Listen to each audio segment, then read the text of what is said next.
Hi, my name is Andrea Buckley, and welcome to the Connection Diaries. I'm so excited that you are here because we are at episode 3 of Lessons I've Learned on My Personal Healing Journey. So, you know what that means. We have one more episode left as we wrap up October. And I am really excited that y'all have been along for the ride and that y'all have allowed me to just be a little bit vulnerable and open up and tell parts of like my story and things that I've learned, things that I not only communicate to other people in a professional setting, but I've also experienced and have attempted to embody personally and attempt to do that every day because every day my relationship with myself is ongoing. And so I just try to meet myself where I am. But these are lessons that keep coming up over and over and over. And life keeps showing me that I need to listen. So let's jump in, okay? Because each video has 3 lessons. And so if you haven't watched episode 1 and episode 2, I want you to go back and watch those. But you can watch this video and then you can watch 1 and 2 after. You don't have to necessarily watch them in order, but I really want you to be able to benefit from the whole story. So let's jump in. The first lesson I would like to start off with is the lesson of you get to celebrate your failure. You do not have to wait until you succeed to open up the good wine or pop the champagne or have your favorite mocktail. You get to celebrate failure. And the reason why that lesson has been so important to me is because a lot of times what has happened in my life is I'll succeed at something and I'm like, okay, what's next? Or I'll fail at something, meaning I had an expectation or a mark that I did not meet, right?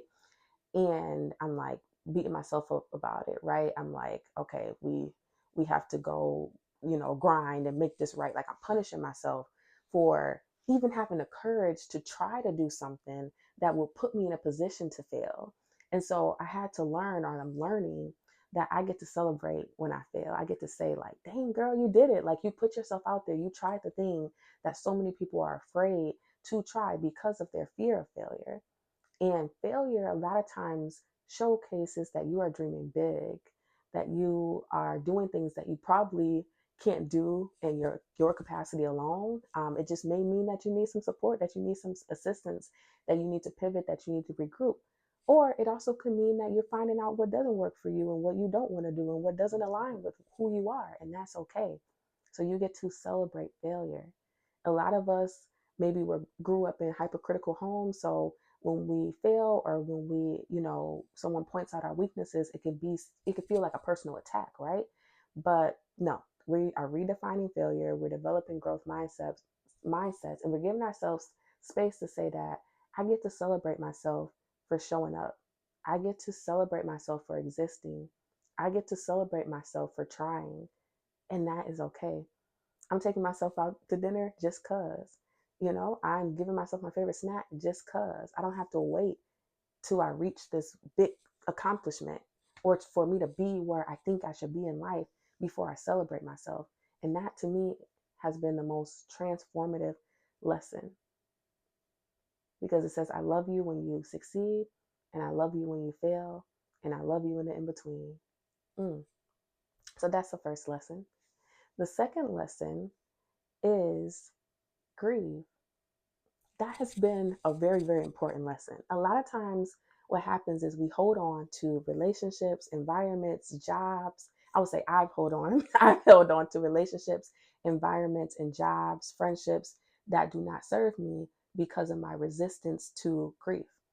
Grief does not necessarily feel super comfy, right? There's sadness, there's anger, there's like so many different emotions there. And a lot of times, instead of embracing that process, what I had done is trying to fix it. Well, what about this? Well, what about that? Well, what if I just do this and then they might do this, right? I remember one job I was at, I stayed in that job because I wanted them benefits. And there's nothing wrong with that, but it's like this bargaining. Like I'll stay through this toxic situation because I get these benefits. And that applies to relationships too, right? Like at least this part is good. But if we look at the situation for what it is and we accept that actually this is toxic, actually this is not giving me what I need, actually this is not what I desire, it's not honoring my longing for real, then we give ourselves space to grieve. And when you learn to grieve, or you learn that grief is a natural part of life. That when you look at the seasons, right, there's times when the leaves, fall. That's where we are right now in October. And that's a natural part of life. And so I have to give myself space, no matter how painful it could be, to grieve and to let go. And that's a skill, and it's a benefit, because then you give yourself space to reach this point of acceptance and to begin to envision something different. Okay, that didn't work out. That relationship didn't work out. But what about something new? What about a relationship that actually meets my needs? What about a work environment that gives me the balance that I desire? What about a friendship that makes me feel seen and heard and valued? When I start to accept that what is current is not good enough, that is something I need to let go, then I can open myself up to what could be what I desire. But if I never allow myself to grieve and get to that space of acceptance, I never open myself up to the new. So that would be my lesson number 2, is give yourself space to grieve. Like, get comfortable with grief, okay?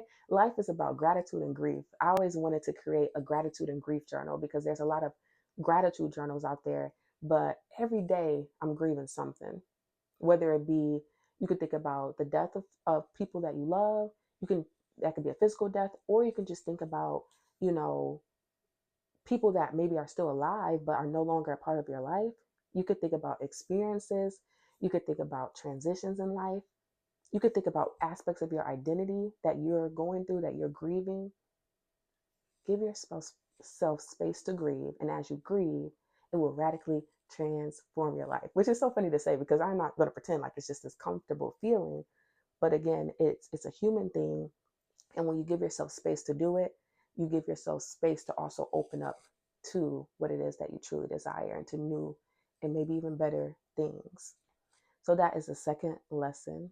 And the third lesson that I learned that has been super, super, super important is, do not define yourself by your career or by what you can produce. I know so many people, when we meet socially, right? What do we say? Like, oh, I'm a therapist, or oh, I'm a social worker. This is where I went to school. This is what I've accomplished, right? I don't really care about that. I mean, I care. I'm happy you've done these things, but like, I know there's so much more to you than that. That's just the surface. There's so much depth to who you are. And when you give yourself space to sit with who you are outside of what you can produce, right? Like, we live in a capitalist society, so everything is very career focused, business focused, very education focused. But what we find is, who we are is way more expensive than that. And so I would say a bonus to that lesson is, find out who you are outside of your career, so that as your career and education shifts, you don't lose sight of your identity. You don't lose sight of who you are. You don't lose sight of your relationship to yourself.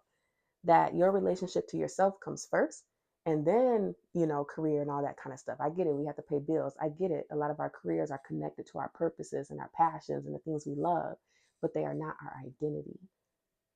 That's my personal opinion. You might have a different one. I would love to hear that perspective in the comments. But I found that there's so many people that I've worked with personally who define themselves by their career and experience a lot of shame, a lot of loneliness, and a lot of disconnect, because they haven't explored the other avenues of who they are. Mm. So thank you so much for joining this conversation. You got 3 lessons, okay? And we are in episode 3. Go back and watch episode 1 and 2 if you haven't. You will see episode 4 next Thursday at noon launch. And then when we go into November, I will be opening up with a new series. So stay tuned to hear more about that. As always, like, comment, subscribe, share this video, and I would love to connect with you all soon. For this video, I'm going to put the journaling prompts for each lesson in the caption, so feel free to look at that. So this video will be a little bit shorter for that reason. And if you want to engage in the journaling prompts, feel free to read the caption and take some time to really dive deep and think about how these lessons apply to your life. So always remember that you are loved, that you are enough, and stay inspired. And I'll see you next time.